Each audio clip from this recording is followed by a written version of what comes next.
Pinsan Kalyada. So ayan mga kalingap, nakikita nyo naman, gabing-gabi na talaga pero tuloy pa rin po tayo sa pagtrabaho. At yan, kung bago pa lang po kayo sa aking YouTube channel, ako po si Vincent Kalyada. Paki-like and share po nitong video ito para mapalawak pa po natin ang pagtulong po sa mga taong nangangailangan.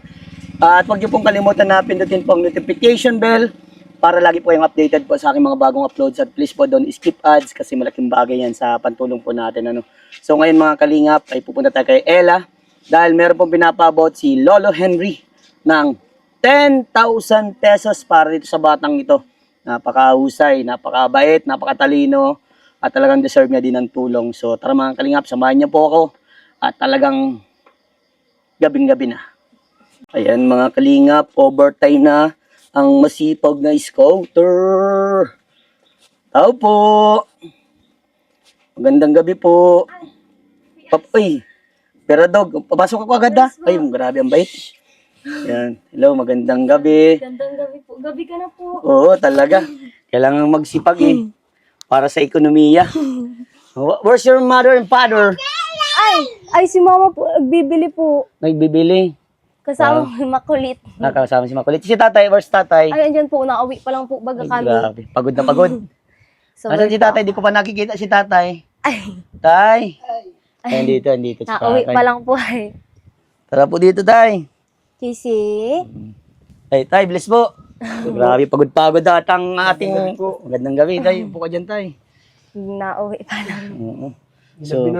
So ayan, tay. Papakilala ko, ako si Vincent Kalyada from Team Kalingap.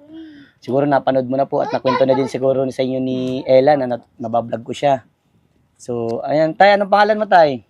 Roland po. Tatay Roland. So, ayan, siguro tay, napapanood mo na din yung vlog ko kay Ella, no? So, ayun, kamusta naman para sa iyo, tay, na natutulungan po si Ella? Ay, lubos po ang kagalakan namin bilang magulang kasi yun naman po talaga ang kailangan na magpasalamat kung sino man po ang dapat pasalamatan, yung mga taong tumutulong sa aking anak. Sa lahat po ng sumusuporta sa kanya, kami po ay lubos pusong nagpapasalamat sa inyo. Maraming salamat po. Wow, siguro dito ko nagmana kay tatay, magaling din magsalita eh. Tay, ano po masasabi niyo dito sa anak niyo? Talagang napakasipag at talagang nagpupursige po na magsumikap sa pag-aaral. Talagang ang daming talent. Tapos with high honor pa, tay. As a father, alam ko. Simulat sa pulma po muna ng pagkabata niyan talagang halos napapagod na po kami kaakyat. Totoo, grabe. Stage kasi ilang beses yung tinatawag. Kaya kami po bilang magulang ay lubos na nagpapasalamat at binigyan kami ng anak na mabait, masipag at naiintindihan niya kung ano yung kulang sa amin. Wow. Nagsusumikap siya kahit kulang ang naibibigay ko sa kanya at alam naman yung hirap din kami. Opo. Gumagawa siya ng paraan talaga. Kaya sobrang proud ako sa anak ko. Wow. Hindi lang sa kanya, sa panganay kong anak. Ganun din, siyempre, para hindi naman sabihin na bias akong ama. Pantay-pantay po ang Pantay-pantay pagmamahal. ang pagmamahal ko sa kanila. Wow, ang lambing ni tatay. Sobrang pagmamahal sa inyo. So, ayan, tay. Matanong ko lang, talagang yung trabaho mo daw, tay, ay talagang kakarambutan din po ang kinikita nyo. Pero tuloy ka pa rin basta mabigyan nyo lang magandang pamumuhay ang mga anak nyo. Hanggat kaya ko pang magtrabaho, tatrabaho. Wow. Medyo nagkakaedad na din. Opo, totoo. Marami totoo nang yan. nararamdaman. Wow. So, ayan, narinig natin kay tatay yung mga magandang message para sa iyo. So, ayan, ano yung masasabi mo naman, Ella, para kay papa mo na talagang ang sarap pakinggan yung sinasabi eh. Ang masasabi ko lang po kay Papa, thank you Papa kasi lagi po nandyan si Papa na kahit po na hindi na po nakakatrabaho si Mama, siya po ay nagsusuporta po sa amin lahat. Kahit po mahirap kasi siya lang po talaga yung nagbibigay ng pera dito. Hindi po siya sumusuko tapos talaga pong kahit po gabihin po siya sa trabaho niya, hindi po talaga siya napapagod na magtrabaho para sa amin lahat. Wow. Sana kung ganun lang pa rin, magtulungan lang tayo. At nagpapasalamat niya ang magulang mo dahil marunong ka mag-intindi. Gaya ng sabi ni Papa mo na kung kulang mo na ibibigay para sa iyo, pero naiintindihan mo yun. Dapat ganoon din talaga tayo mga anak, naiintindi natin ang magulang. Dahil talaga naman sila, ginagawa nila lahat para sa mga anak. Di ba po, tatay? Opo. So, ayan. Nabalitaan ko din, tatay, magaling ka din kumanta. Nagmana sa si Ella. So, May ano lang. may konting talent lang, konting talent lang. Siguro nabiyayaan ng kaunti, hindi lang naparami. Hindi nang naparami. So, ayan, Ella, kamusta naman ang ang pag-aaral mo?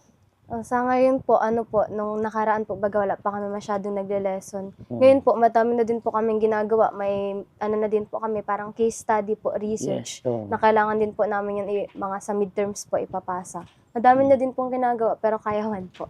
wow, dapat lang kayanin kasi para sa Kakayanin. pangarap, no? So, ayan, natutuwa ako sa inyo dahil ang ganda ng banding ng pamilya niya, ano. Tama yan, ganun lang, tulungan lang. At si nanay, hindi din makapagtrabaho, di ba? Dahil sa, di ba, naoperahan. Naopera. Bawal din magparabubuhat yan. So, yung Tinanggal ganun. na po yan ang ano.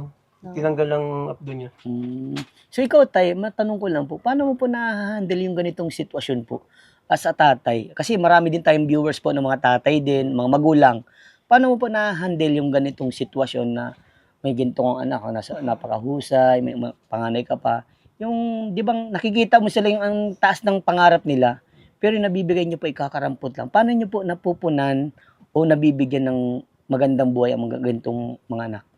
Ako po bilang isang ama, siyempre wala naman tayong ibang hangad, kundi maging maayos lang ang buhay nila pagdating ng araw. Opo. At ayun man lang talaga ang maibibigay naming parang kapitan linda Opo. kung sakali mong sinday magkapamilya. Opo. At kaya hanggat maaari po, kahit kulang ginagampanan ko talaga.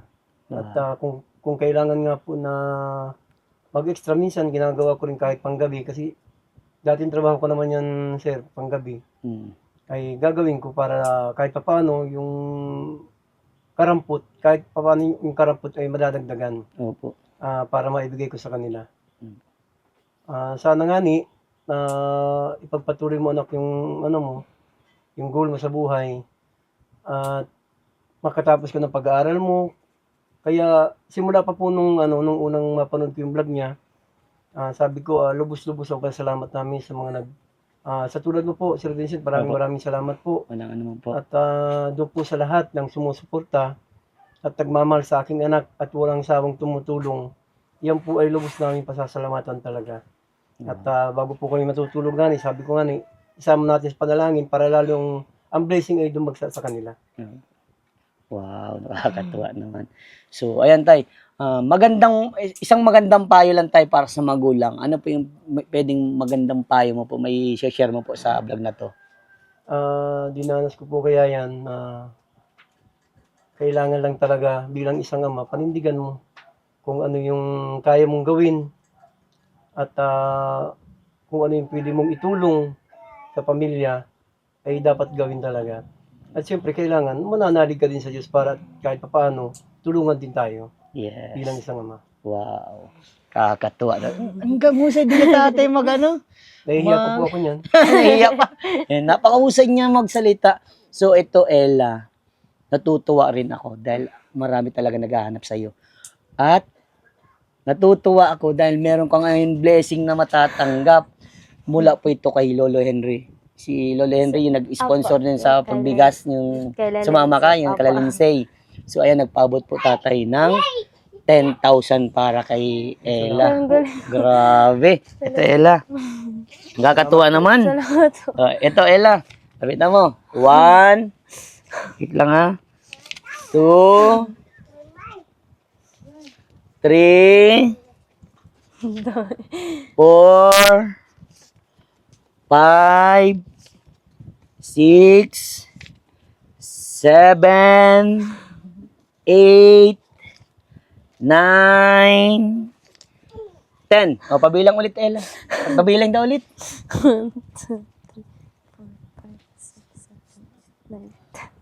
10,000. So, ayan. Ella, matanong ko lang, yung natanggap mo, saan mo gagamitin yan? Sobrang laki po talaga nito. Thank you po kasi sobrang laki po nung binigay sa akin ni Lolo Henry. Sa sa tinulong po sa akin ni Dr. Latuno, may nagamit na po talaga ako sa allowance ko. Yun po ang pinagantipid ko para po magamit ko araw-araw. Sa laking tulong po nito, siguro po para po hindi po mahirapan si Papa, iniisip po namin, Siguro po ni mama na para po hindi po baga mapagod magtiritindahan pong maliit si mama para po may mag-income din po sa amin na magtulong pong pandaradagdag po baga. Kumbaga, another income. Para kung nagtatrabaho man si tatay, isinanay kasi Hindi na hindi po niya makapagtrabaho. kayang Wow, mabibigat. ayos yan. Good yan sa akin. Maganda yung naisip nyo na kumbaga kahit papaano meron siyang income. Parang sideline lang yung libangan pa ni nanay. So, ayan. Para sa yan, pinapabot ni Lolo Henry. And gusto ko din niya makausap. Ilobat na yung cellphone ko. Siguro sa ibang araw na lang. Punta na lang kita dito para makausap siya po. Sige po. Kasi halos lahat po kasi ng mga angels ko din kasi siya sa Vincent Caliada Angels. Gusto din kinakausap po ni Lolo Henry. So, ayan. Nakakatuwa kasi isa ka din sa tulungan ni Lolo Henry. Siya po ay isang retired po na US Navy, si Sir Enrique Perez. Lolo Henry lang daw ang tawag. Yan. So, ikaw po tayo, ano po masasabi mo dahil meron pa natanggap na 10,000? Ay, lubos po ang kagalakan siyempre bilang isang ama na natutulungan na ang ating anak. Especially kay Lolo Henry po, maraming salamat po kay Kalingap Vincent sa wala pong sawang pagpunta sa aking anak at pagtulong kay sa iba po niya mga sponsor kay ano? Kay Dr. Latuno. Ay, kay Dr. Latuno, maraming salamat po. At sa lahat po nagmamahal at nagsusuporta sa way na binibigay ni Kalingap Vincent, maraming salamat po. Wow, parang ano man tay. O, Ella, dahil sa natanggap mo na yan, ikaw na bahala dyan, basta naiabot ko na sa iyo. Tayo lang lagi ni Kuya Vincent, magsumika palalo. Lagi po. Basta yung pera na yan, yung natatanggap mong 10,000 na yan, mas malaki pa dyan ang kikitain mo someday kapag nakapagtapos ka. Ha? Laging isipin mo yung inspiration mo dapat itong nangyayari sa buhay ninyo. At alam ko na someday tay, itong anak mo, yan ang tutulong sa inyo. Sana nga. Pati yung pangalan niya Kahit tutulong. hindi ko nag-iisip yung tulungan kami. Kung Wow. maging maayos lang ang buhay niya, Wow. okay na sa akin. Wow, ganyan talaga ang mga magulang, mas pipili nila yung sa anak na lang. Huwag na sa amin, matanda na kami, Kasi kami papunta naman sa pagtanda eh. Opo. Kaya ang akin man lang bilang magulang, yung maging maayos lang ang buhay niya, pag may pamilya na siya, alam kong darating naman yun. Opo. At least may maganda siyang trabaho, Opo. may matatag siyang para bagang poste Opo. na hindi na kayang gibayin. Opo. Tama kayo yan. Kasi kapag meron kang magandang pinag-aralan, may maganda kang trabaho, hindi ihirap ang mga anak. Ano po tayo? So, ayan. Congratulations sa iyo, muli Ella. Peace bump na Kuya Vincent. At ginabi na tayo, peace bump. Salamat po sa inyo, ha? Salamat Thank po. you po. Opo, sige. Kuya At Vincent, thank you so much po talaga dito sa binigay niyo po, sa way niyo po talaga nakilala po ako ni Lolo Henry po. Sobrang thankful po ako kasi laking tulong po talaga nito sa amin. Ngayon lang po ako nakahawak ng ganito kalaki. wow. Hindi ko pa alam kung paano magti-thank you sa inyo sa lahat po ng nagtutulong po sa akin, kay Dr. Dennis Latuno po, kay Ninang Nena, sa lahat po nagsusuporta. Thank you so much po at lalong-lalong sa iyo na po, Kuya Vincent. Walang ano man. Basta gagawin ko yung best ko para maiabot yung tulong sa inyo. Kahit gabihin pa ako. Basta ang pagtulong, walang pinipiling oras. God bless you po sa inyo tayo, sa pamilya nyo. Salamat po. Yan, mag-ingat kayo palagi, Ella. Okay, bye-bye tayo. Bye-bye na din po. Bye po, salamat Thank po. you po. Kapi ka po muna. Sige, salamat. Thank you po.